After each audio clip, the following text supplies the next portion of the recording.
Hey everyone, welcome back to another tutorial from Tech for Gamers. Today in this video, I'm going to show you how to turn on and off touch feedback in Mortal Kombat. Touch feedback in Mortal Kombat helps you feel vibration or tap responses when interacting with the game.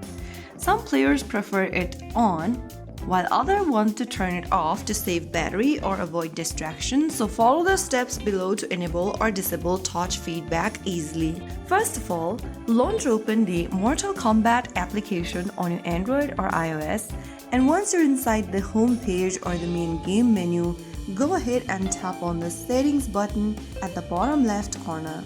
Once you open up the settings option, scroll down and look for the touch feedback button.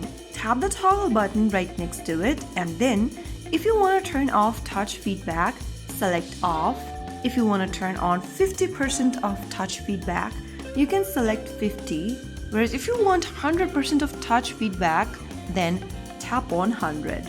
So with this button over here, you will be able to customize your touch feedback option within the game. That is how you have successfully learned how to turn on and off touch feedback in Mortal Kombat. Adjusting this setting can improve comfort and gameplay performance based on your personal preference. If you found the video helpful, don't forget to like, share and subscribe to our channel. I will be back again in the next episode. Thank you for watching.